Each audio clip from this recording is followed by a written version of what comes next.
You know, I'm gonna be honest, I am not what they would call a professional drifter by any means.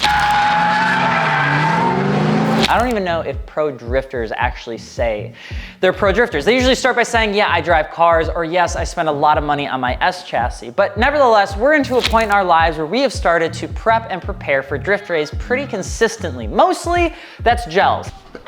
Bless you. I'm just getting into the drift scene, just learning how to drift with our GR86, but there's a few things that I've already learned super fast because I've had an amazing community and group of people behind me that are way more experienced in the space that have taught me some things to prep for my first drift day. And as soon as I learned and understood it, I want to share it with you. So I'm Alex Martini with 2 underscores on Instagram. I'm over here on Torque Motorsport because we're going to talk about a few key tips to get ready for your first drift day. If you haven't had a chance yet, please be sure to subscribe, and you can check out shop.torquemotorsport.io if you want to support by picking up a t-shirt or something like that. Now, let's get into it. You may have been following along with our Toyota GR86 build, which we are turning into a drift car. It's our lifelong vision with that car is to turn it into a pro spec car. I would love to, in a couple, 2-3 years, get good enough to actually go out there and rip around with some of the homies. Now, that is probably a pretty large goal, but before we do that, we kind of got to walk around. So we spend a lot of our times over at US Air to learn how to drift the car. When I was spending time with gels, one of the biggest things that we had to remember before just showing up to a drift day is prepping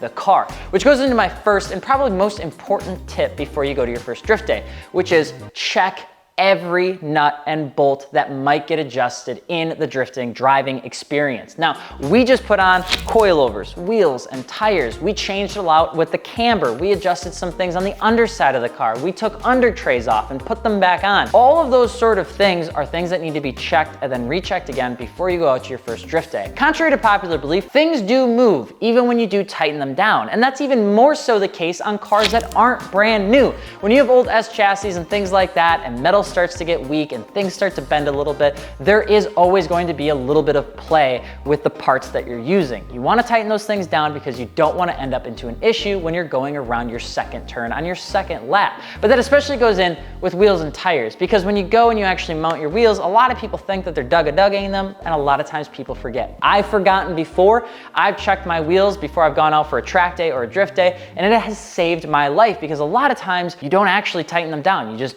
get them tight because it's in the air. When you drop it on the ground, you forget about it. The second thing to remember is that every track is different, especially when you start getting into like the fluids of life, that I would say. Now, Gels was over here playing with a slip and slide of oil just a couple days ago. I imagine this is what BP felt like.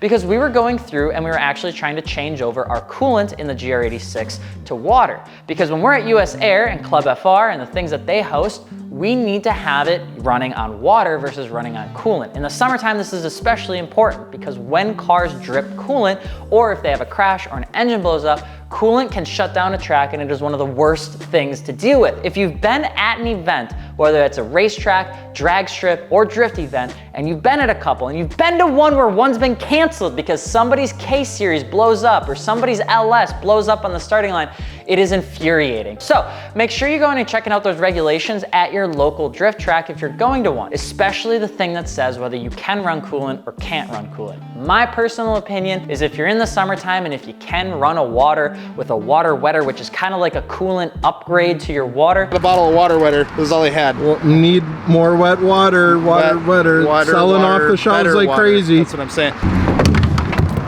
I'd recommend doing that just because it's gonna make it easier on the host regardless. Some people may not care, but up here, because we don't have a lot of drift days, the hosts in Wisconsin really wanna make sure that when you buy a ticket, you're maximizing your time on the track, and I appreciate that a ton. Now, something about me, if you know personal Alex, is when it comes to my things at work, I am never late. I am really good at that. And when it comes to anything outside of work, I never show up on time, which means I have panic rushed getting ready for a track day before. But if you're looking to save some anxiety for you, try to prep your car the day before. And not just your helmet, which is obviously super important, not just some of the basic things that you think you would need, like your ratchets and your wrenches and all that sort of stuff, but try to plan being at a track the whole day. Check the weather. The number one thing that I've seen people miss out on that I think is a huge win is a fold out table. Literally go buy one. They're 50 bucks. It's one of the best things you can bring with you, especially to a drift day, because you can set all your stuff up on it and at least you have a little bit of a working station. I've seen people bring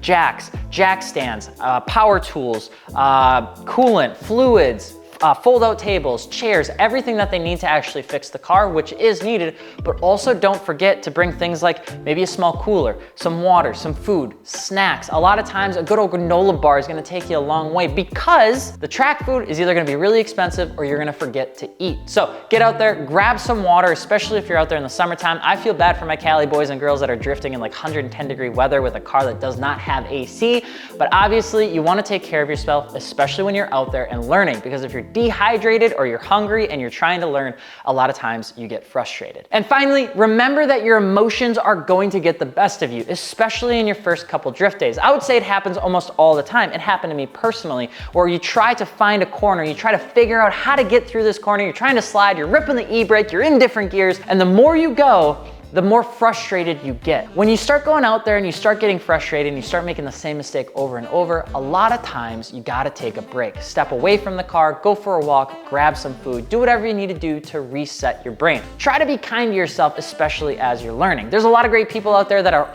open to helping, open to give you tips. I've always had it and I've absolutely loved it so far, which means I'm super stoked to go out there and drift the GR86 for the first time. We'll also be taking the Nissan Gloria out to drift that thing as well, which will be really, really exciting. But there are some tips in case you're wondering how to prep for your first drift day. Honestly, the food, the table, prepping the bolts and the nuts and all that sort of stuff that are on the car, making sure that you got your coolant and water wetter, all that stuff figured out if you need to, and of course, making sure that you're prepping at least the night before so you don't have to panic in the morning is a great way to have a really good time at the drift event. Which, by the way, don't forget to charge your GoPro batteries. I'm Alex. Hope you enjoyed this video over here on Torque Motorsport. Hope you subscribed. We will see you later. Adios.